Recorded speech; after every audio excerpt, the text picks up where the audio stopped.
Hey everyone, I am Ashley Banfield and welcome to our deep dive. Welcome back to the Northern Outpost in Canada. I have a major update for you, along with an interview with Lynette Hooker's mother and stepdad, Bill and Darlene Hamlet. The Coast Guard has packed up and is literally steaming away as I record this on Friday afternoon, June 5th at around 1:30 p.m. Central.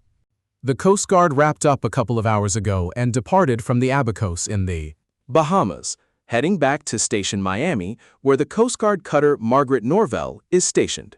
So the entire crew, everyone, including the cutter crew and their support staff, the dive teams, and the Coast Guard investigative agents, they are all heading home after spending 4 days in the Bahamas.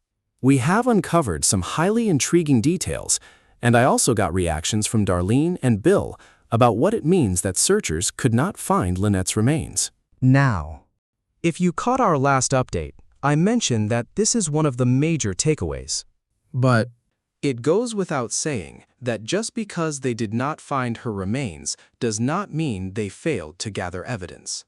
And they absolutely did, securing a mountain of clues from the Royal Bahamian Police Force. they recovered the D, which is a critical piece of evidence on its own, especially with that NT300 engine on the back. Now, as I mentioned earlier, that specific motor does not track telemetry data, But the batteries powering it do. if Brian Hooker actually committed the acts we suspect him of doing. Even though he hasn't been charged yet. He likely got rid of the batteries containing all that data, since he is a total gearhead who understands exactly how these things work. Still, the Bahamian police handed over vital evidence to the Coast Guard, and that is huge. But here is the kicker.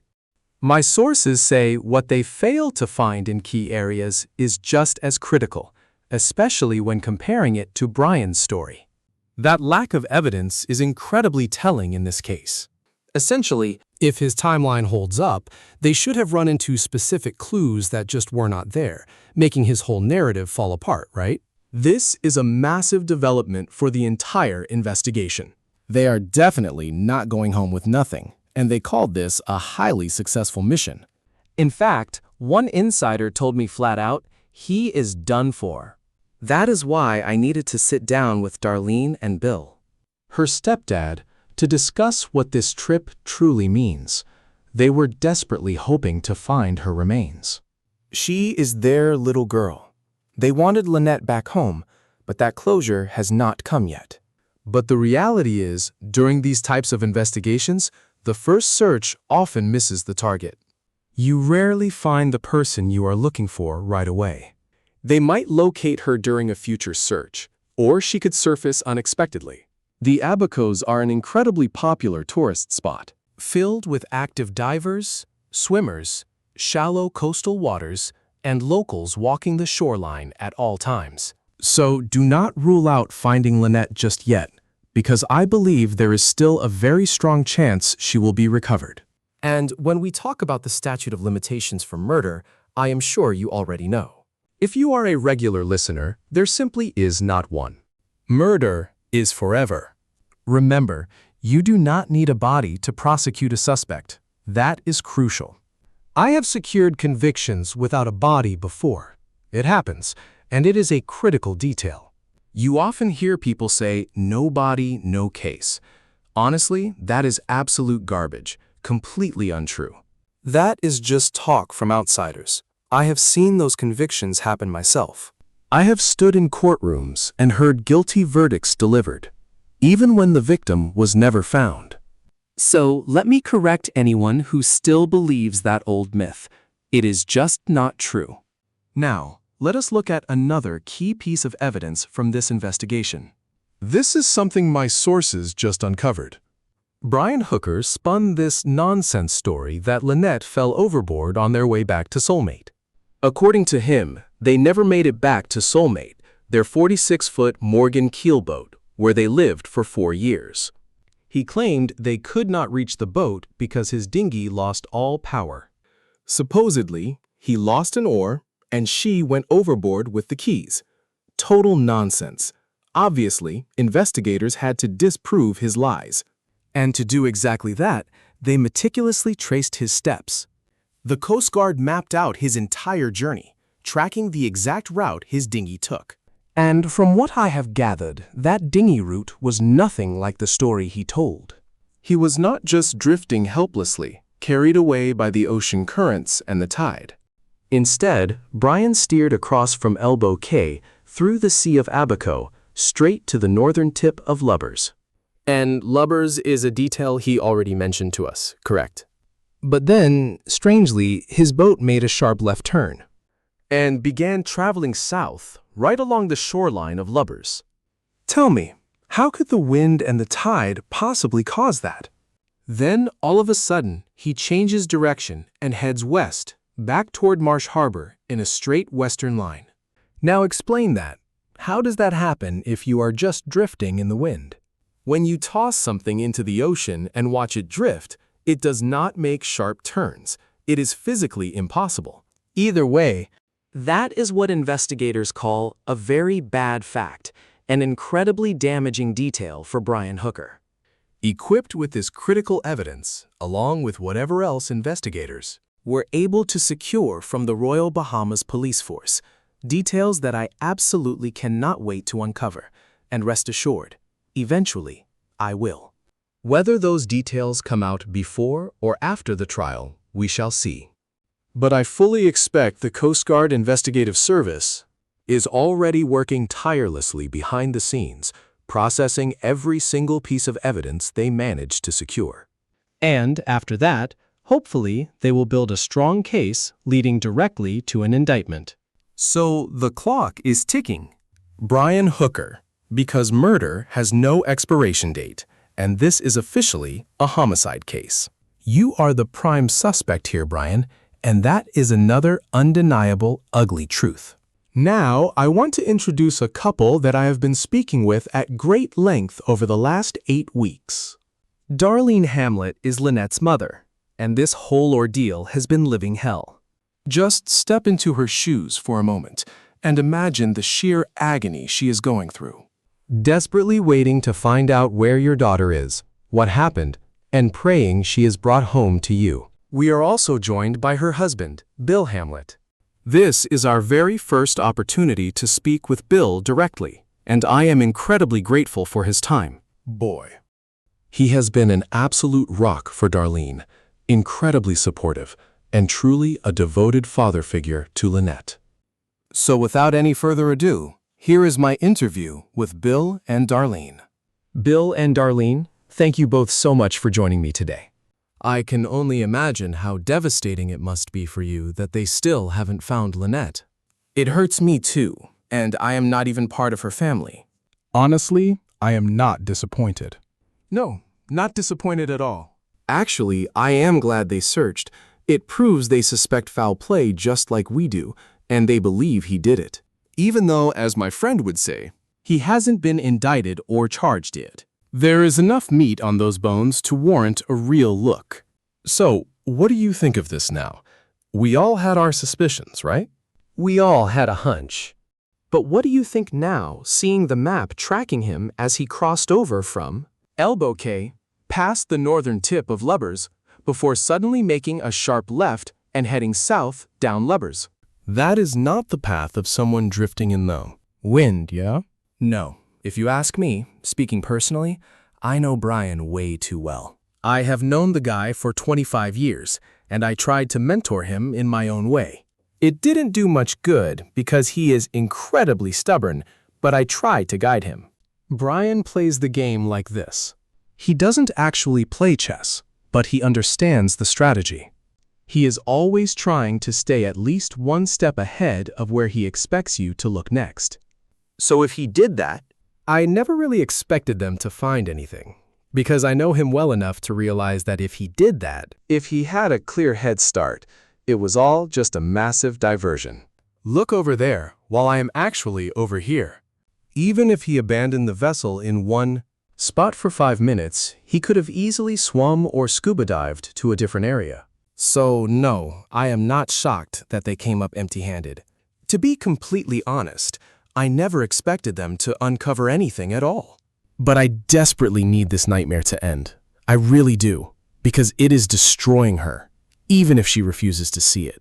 Darlene doesn't realize it, but this whole thing is tearing her apart.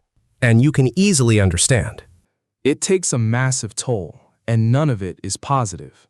It is exhausting to break down crying every hour. Just catching a glimpse of something, having a random thought, or seeing a show on television that triggers an emotional breakdown. It is just incredibly draining. And I told her, and I will say it to you, if Brian really did it, Though we cannot officially say he did, but if he did murder Lynette, he still hasn't been charged. Tick-tock. Tick-tock. But he didn't just end one life. He effectively destroyed multiple lives.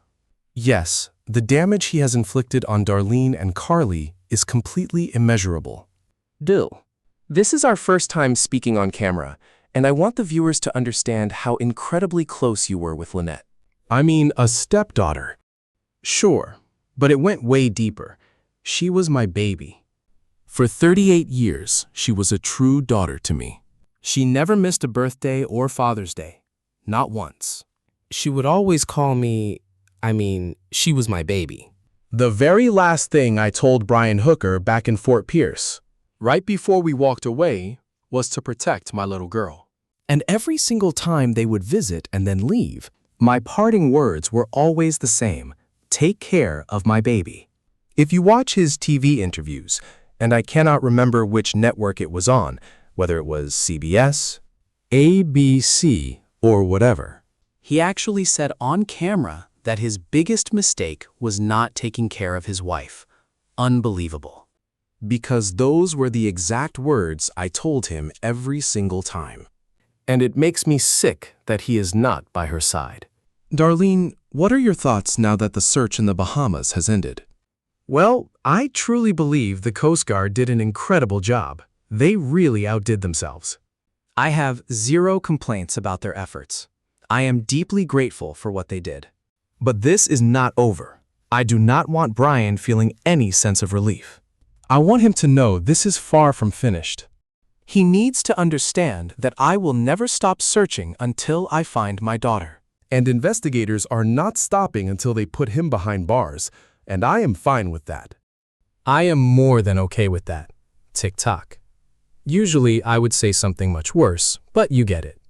Darlene, looking at everything you learned from the Coast Guard, especially that search map, knowing his version of events, what Brian claimed versus what the map proves he actually did, what is your reaction to that? This woman was his partner for 25 years. He promised he would stay out there forever until he found her. He claimed he loved her, but his actions showed otherwise. If he really did this to her, he stole her very last breath. And then he just discarded her like garbage. And I want his own family to realize they need to watch themselves. I am going to tell them exactly what I told my daughter every single time we hugged. Goodbye. Watch your back. That is my truth. Completely understandable.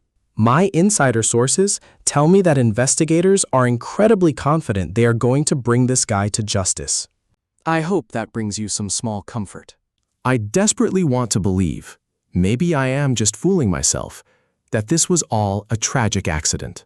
To actually think he could do this to her on purpose is just too horrifying to accept. And right now, he is acting like a complete coward. Everyone deserves the truth, especially given his dark history and the way he treated Lynette over the years. The physical abuse and the terrifying threats he made. Like when he allegedly choked her nearly unconscious and then boasted the next day that he should have finished the job. With that history, how can anyone call this a simple accident? I do not buy the accident story for a second. This was a violent, emotional reaction to something she said or something he saw coming. It is clear to me that she had reached her absolute breaking point. She had already given him far too many chances to change. And this whole tragedy was triggered because he realized his meal ticket was about to walk out the door. She probably stood up to him. He snapped, and the violence went much further than he originally planned. That is my theory on what happened. Once he arrived, he finished the job. He chose that over taking responsibility for his actions. So that is my current theory. My daughter loved him with all her heart. She truly loved him. She went back hoping they could find happiness.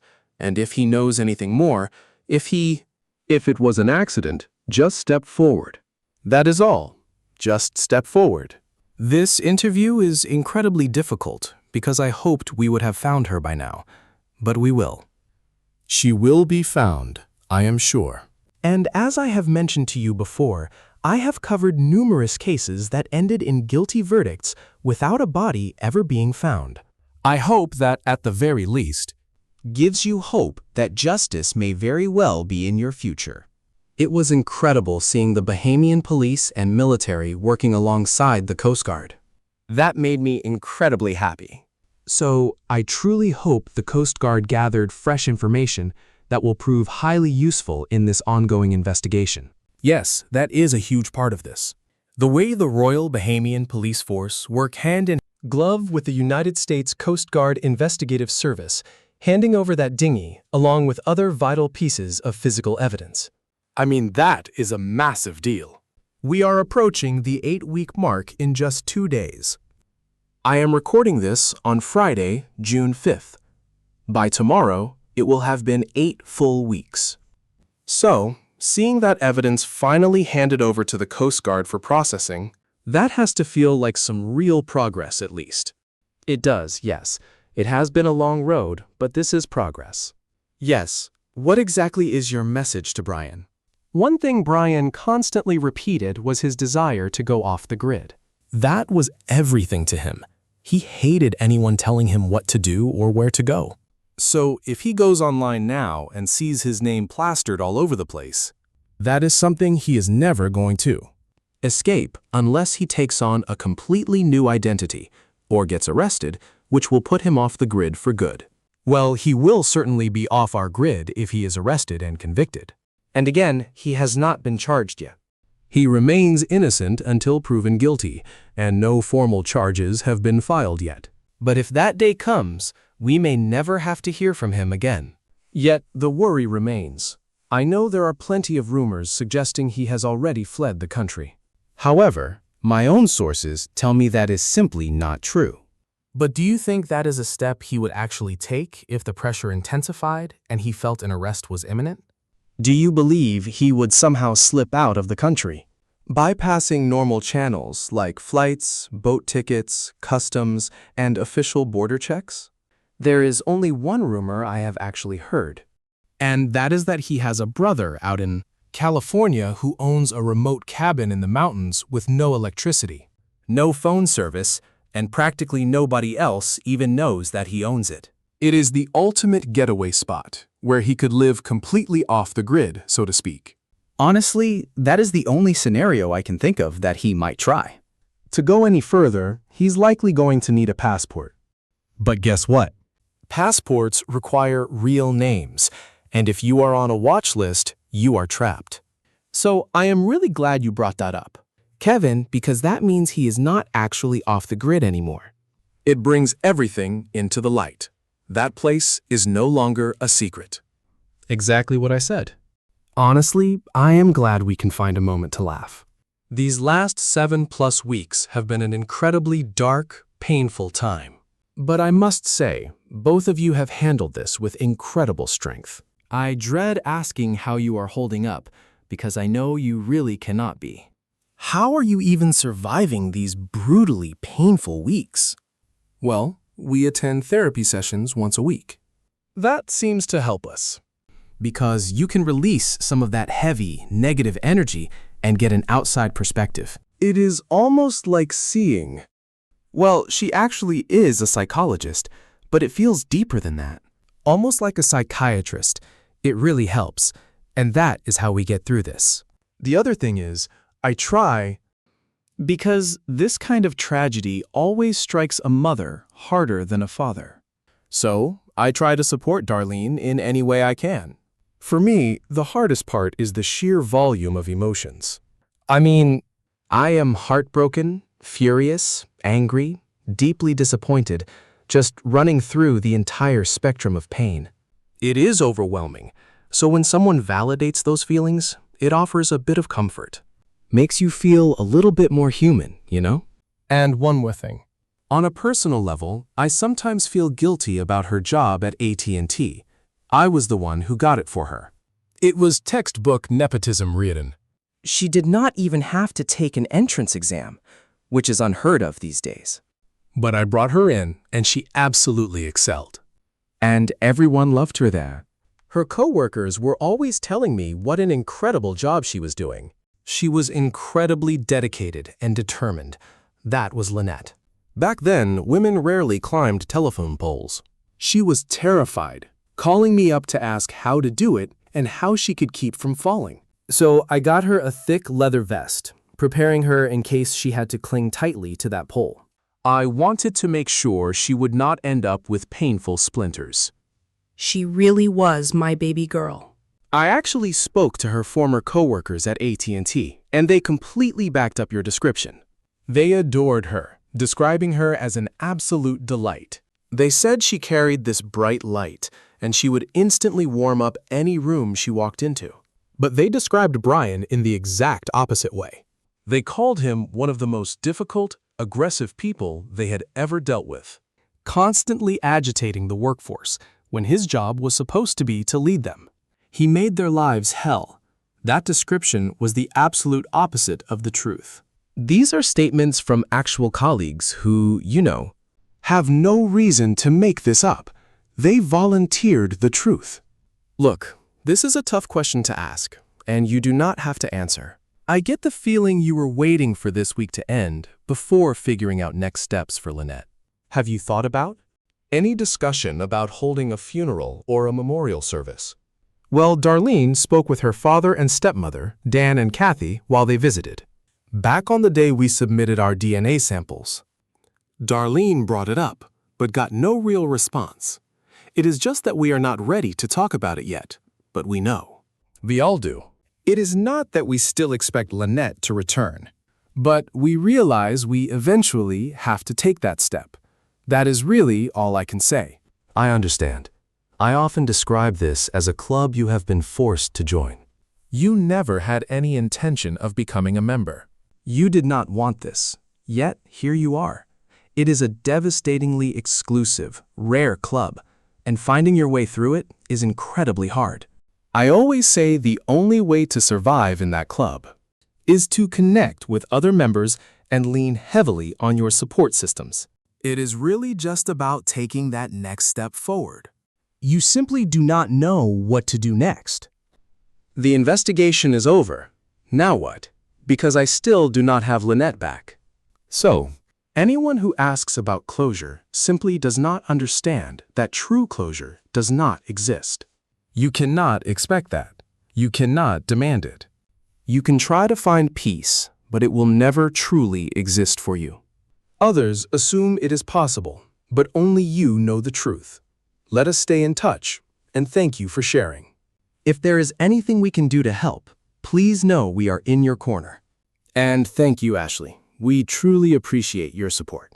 You have done incredible work. We truly commend you. We just want you to know how much we value your efforts up to this point. We know there is more ahead. You remember how I usually close, right? Tick-tock. Oh, absolutely. Tick-tock. Yes, thank you. Well, there you go. My deepest thanks to Bill and Darlene Hamlet. Having these conversations is incredibly difficult for them, but deeply important. And Darlene desperately wants that message to be heard. She wants that warning sent not just to Brian Hooker, but to his entire family. That is crucial. I believe we all need to listen closely to Darlene, too, so that you truly understand what this ordeal does to the families of the missing, to the victims of these horrific crimes. We naturally focus on the direct victim, but the collateral trauma is absolutely massive. And we cannot forget to mention her father, Dan, in this heartbreaking situation. It has been an absolute nightmare for him, desperately waiting to discover where his daughter lies. And poor Carly, Lynette's daughter, is also left adrift, just waiting and hoping that someone will finally bring them home.